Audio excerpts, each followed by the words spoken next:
Ate Hapa. Tonight I wanted to share my pouch that I have, and it is what I envision to be something very similar to what our protagonist from Bound has. So in chapter 2 that we've been reading, the first part, we encountered her experiencing her new form. And even though she's in this new form, she doesn't just want to run away and leave behind what she had gathered from chapter 1, which was the herbs for her best friend slash sister-in-law slash brother's wife, and for the community member who she heard coughing. So she has something like this. Put that a little closer. It's just a pouch that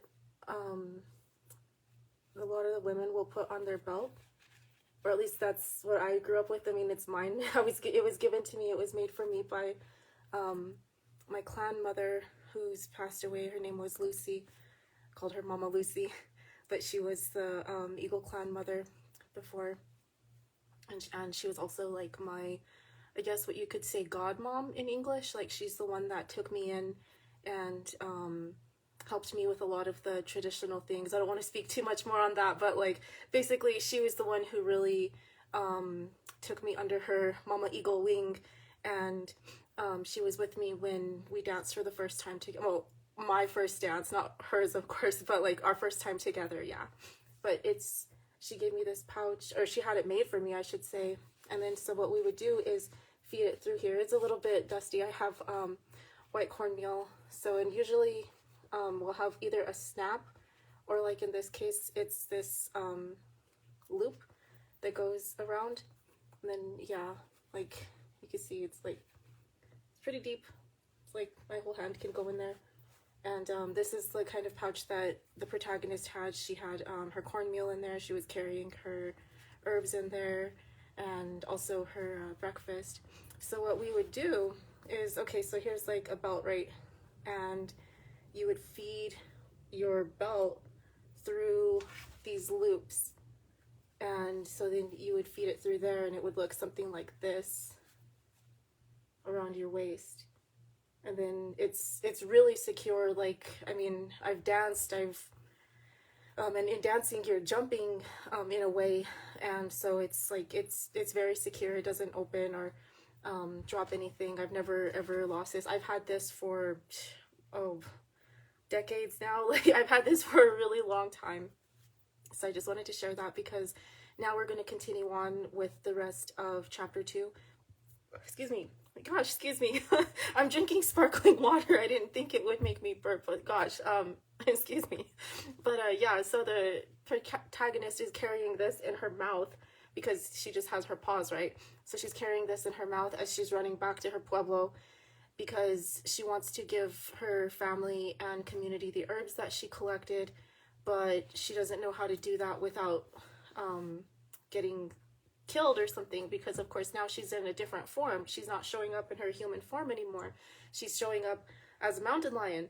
And usually what happens when mountain lions show up randomly at a village, that people will freak out. People might even try to kill her or something like that. So that's where we're at right now. So we're gonna continue on with the second half of chapter 2, and I'll stop when we get to chapter 3.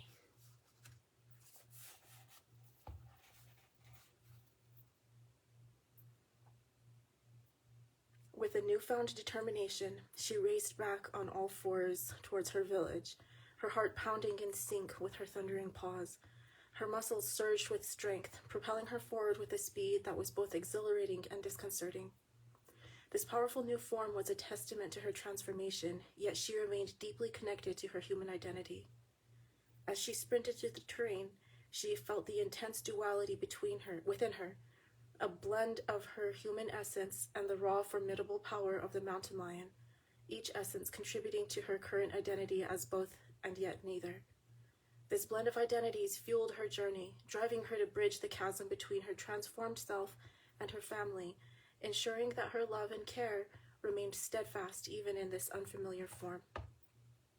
The once familiar path, which she had traversed countless times in her human life, now presented itself as a labyrinth of new sights, smells, and sensations. Her feline senses were heightened, allowing her to perceive the world in ways that she had never before imagined. The rustling of leaves, the soft murmur of the wind, and the myriad scents that wafted through the air all competed for her attention, painting a vivid tapestry of sensory experiences. As she continued her journey, the landscape around her seemed to shift and transform, familiar landmarks taking on new forms and significance. The magnificent mesas and towers of sandstone that had once been her playground now seemed both imposing and inviting, a reflection of the wildness that now coursed through her veins. Despite the disorienting shift in her view, there was an undeniable beauty in how the world had been redefined through her feline eyes, a beauty that resonated with the raw power and freedom of her new form. The further she traveled, the more she felt the dual nature of her new form, a blessing intertwined with a curse. Her powerful body offered strength and agility far beyond her human capabilities, yet it was also a constant reminder of the life she had left behind. Each graceful leap, each powerful bound, and every whisper of the wind against her fur carried a bittersweet echo of her past, a longing that tinged her every movement with a sense of loss and nostalgia.